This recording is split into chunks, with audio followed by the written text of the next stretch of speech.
how we mine. I interviewed RJ Wist. I interviewed Jake Wilson. Well, we got to learn how the coal process works, like how it comes from the mountain and down this thing on the popper, kind of like a roller coaster, it reminds me of. Well, the miners told us their opinions, just told us about themselves working in the coal industry. Why are you a coal miner? I'm a coal miner because I like to work hard and I like to be challenged, and there's a great need for good people to supply energy sources around the world. And it's a good fit for me, and it's been a wonderful support for my family and for the community. How do you feel about alternative energy? I feel that there's a need for all kinds of energy sources to supply our nation as well as around the world.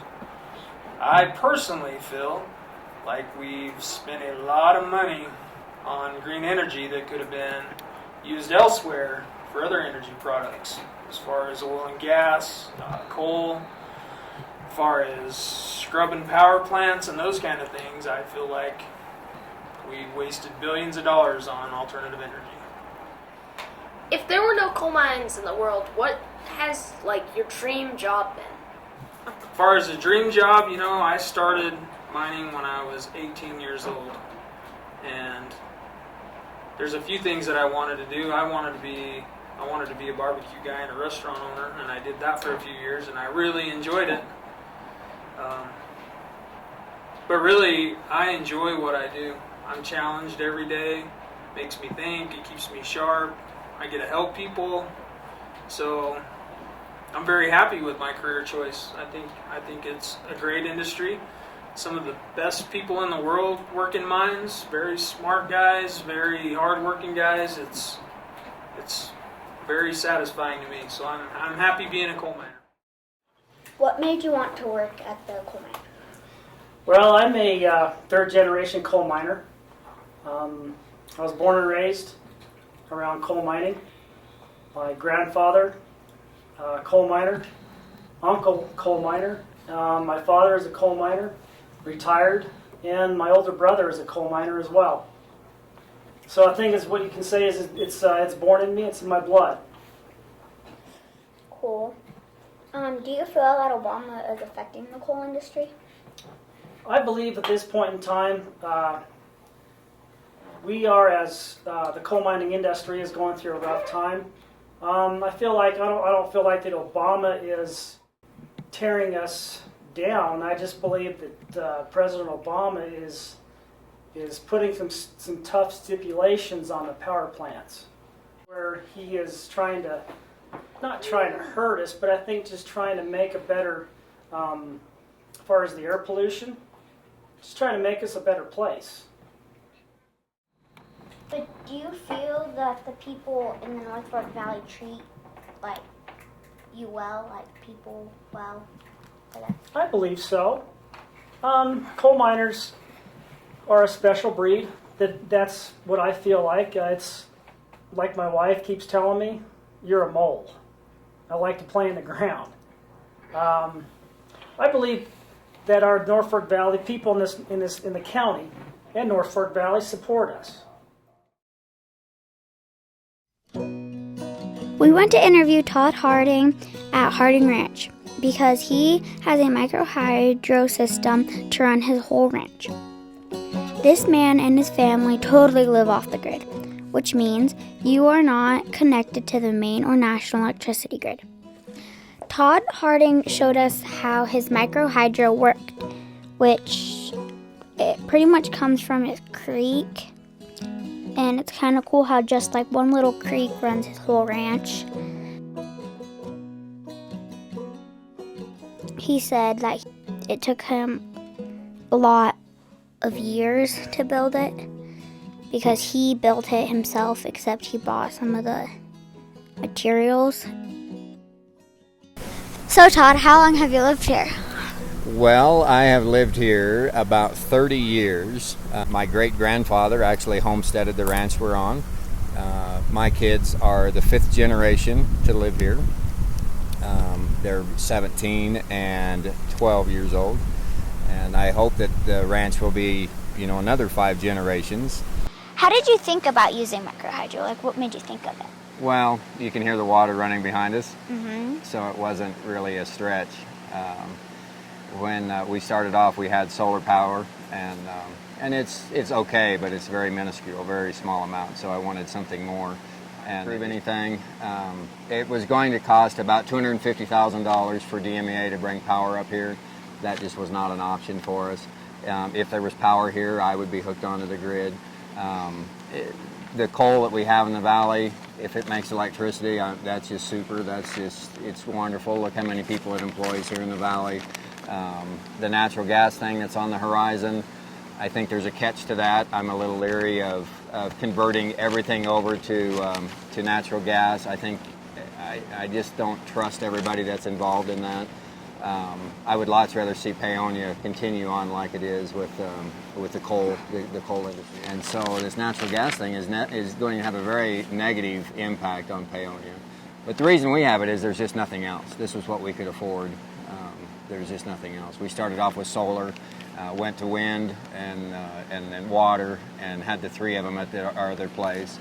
And now we primarily just have the hydro plant and a little bit of solar. Thank you for taking your time to talk to me. You're very welcome. I hope I was a help. You were. Jeff Toby is a PV instructor at SEI.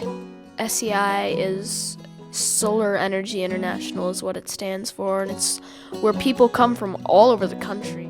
They learn how to hook up solar panels. They learn how solar panels work.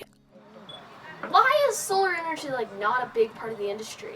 I see a lot of coal energy and a lot of gas energy, but I never really see not really that much solar energy yet. That's a good question, Eden.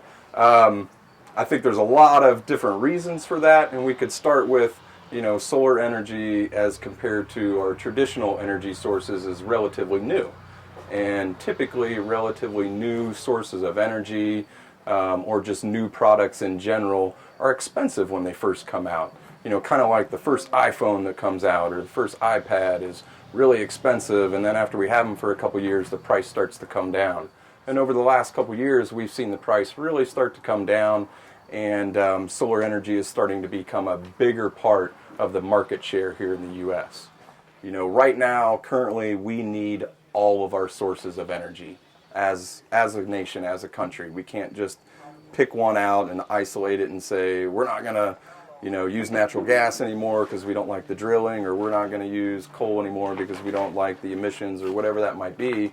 We use so much energy in this country today that we need all the sources available to us. And as we move forward, what's going to be really important is how do we use these sources of energy, one, efficiently, and then how do we collaboratively use these sources of energy together in an effective and efficient manner.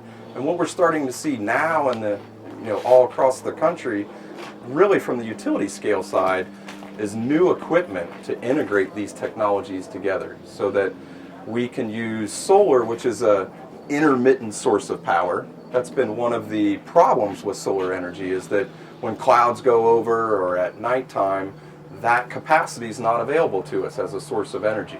So as a utility, that's very hard to manage your utility grid and regulate those, energy flowing to the houses, and where are you getting that from if you have an intermittent source of energy.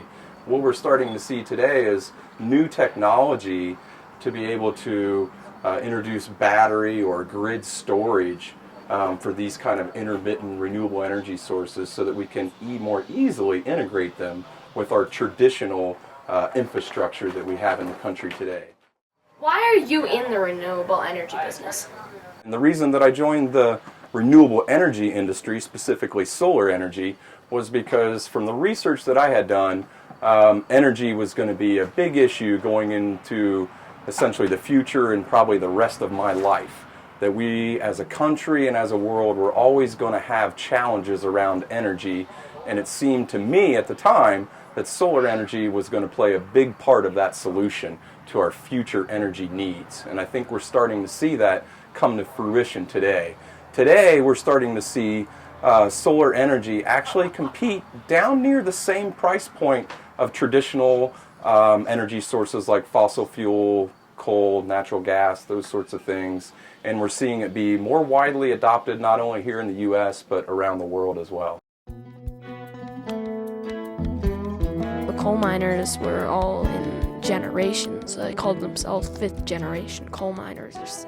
And these guys all say that they have the blood in them to go down, and I could understand that if your father and your grandfather and your great-grandfather are all coal miners.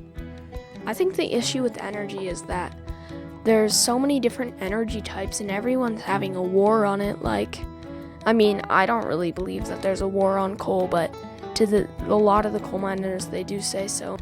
Well, your stepfather works at a coal mine and he works on the surface. So without his job around the North Fork Valley, is that a concern of yours? Right? Well, yeah, because I think that if Jim doesn't have a job, well then there won't be dinner on the table or anything, or a roof over my head, because I just feel that his job is important.